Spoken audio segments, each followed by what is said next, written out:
na lumpo ang batang ito, gayon pa man ay nagtataglay siya ng kakaibang talino. Hahadlangan naman ito ng mga mapanghusgang mga tao. Sapat nga ba ito para hadlangan ang kanyang mga pangarap sa buhay? Halo-halo ang mababasa sa kanilang mga tingin. Habang tulak ng marahan ng ina ang upuang digulong ni Lila papunta sa kanyang silid-aralan, maraming mata ang nakatingin sa kanyang kalagayan. Halo-halo ang mababasa sa kanilang mga tingin. May naaawa, nagugulat, nagtataka, at ang hindi maiiwasan ang panghuhusga. Simula pagkabata, hindi nabigyan ng tsansa na makapaglakad si Lila dahil sa sakit nito sa buto. Dahilan upang sa loob ng 13 taon ay naroon lamang siya sa kanyang upuang digulong. Ngunit hindi ito naging hadlang upang hindi niya tuparin ang kagustuhan niyang makatungtong sa eskwelahan at makapag-aral. Hindi na lamang niya pinansin ang tingin ng mga estudyante. Palibhasa ay unang araw niya ngayon sa high school. Alam niyang hindi maiiwasan na pagtinginan siya ng mga tao. Sanay na siya sa ganoong mga tingin at inaasahan niya na ang mga bagay na iyon. Lumingon siya sa kanyang inang si Carmen. Tingin na parang nagsusumbong at natatakot. Nginitian lamang siya ng kanyang ina at tinapik ang kanyang balikat na para bang sinasabi nitong magiging maayos din ang lahat at huwag siyang matakot. Huminga siya ng malalim at yumuko na lang si Lila para hindi niya na makita ang mga estudyante na nakatingin sa kanya. Dahil kailangan pang umakyat sa pangalawang palapag upang makarating si Lila sa kanyang silid, walang alinlangan na kinuha siya ng kanyang ina sa upuang digulong at binuhat kahit pa nagdadalang tao ito. Isang guro naman ang nagmagandang loob na kunin ang kanyang upuan at dalhin paakyat kasunod nila. Ang unang araw niya sa eskwelahan ay mistulang naging walang hanggan dahil sa mga natatanggap niyang tingin. Wala siyang nagawa kundi yumuko at manahimik.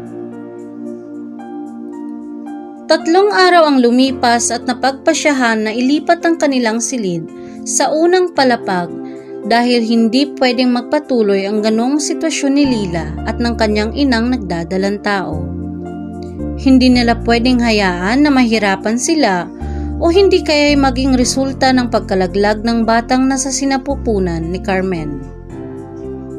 Matalino si Lila. Madalas siyang sumagot sa klase.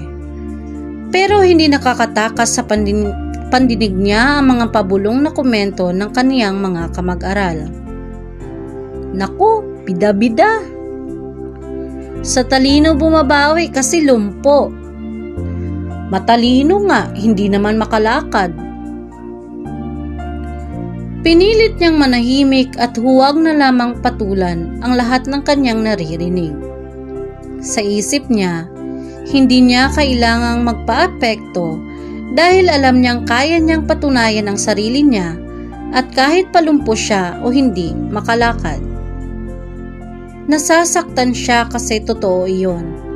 Kaya wala siyang magawa kundi tahimik na lamang na umiyak sa bisig ng kanyang ina, oras na makauwi sila o hindi naman kaya ay magdamag siyang iiyak sa kanyang kwarto.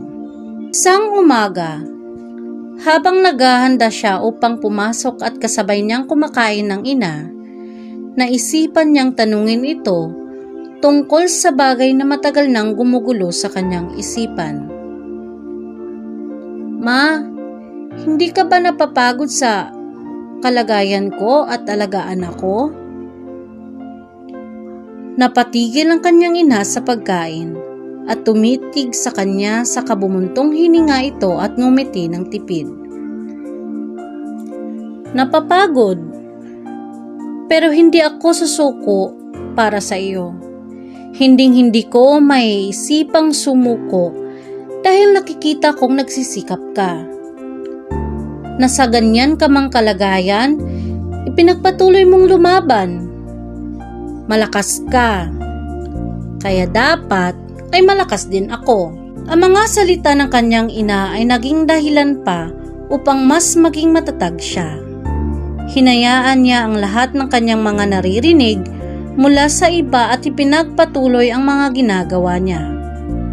Nag-aral siya lalo ng mabuti. Ang mga masasakit na salitang naririnig niya ay ginawa niyang motibasyon upang lalong magsikap. Lila de la Cruz M.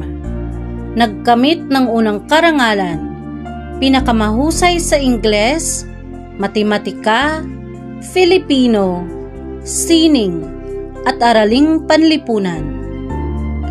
Nagkamit ng unang karangalan sa malikhaing pagsulat. Nagkamit ng natatanging karangalan mula sa gobernador. Nagtuloy-tuloy pa ang pagtawag sa pangalan ni Lila para sa iba't ibang karangalan na kanyang nakuha.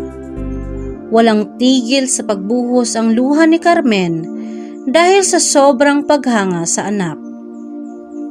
Napuno ng palakpakan ang buong eskwelahan mula sa mga estudyanteng hindi napigilang humanga sa kanya. Hinayaan niyang ang kanyang tagumpay ang mag-ingay para sa kanya at hindi nagpapaapekto sa mga tao sa kanyang paligid.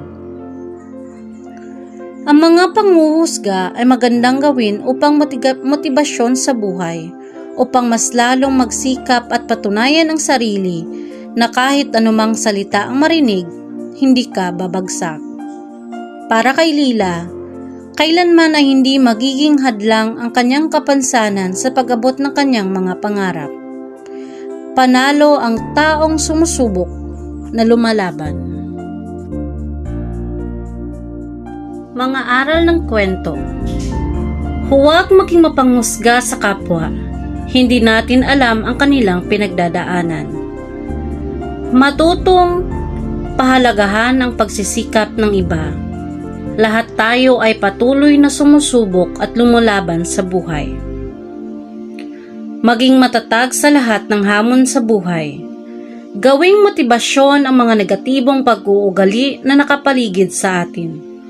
Huwag nating hayaan ang ibang hadlangan ang mga pangarap natin sa buhay. Lagi nating tatandaan, nangangarap tayo at lumalaban para sa ating sarili at mga mahal sa buhay. Hindi para sa ibang taong ang gusto lamang ay tayo ay sumuko.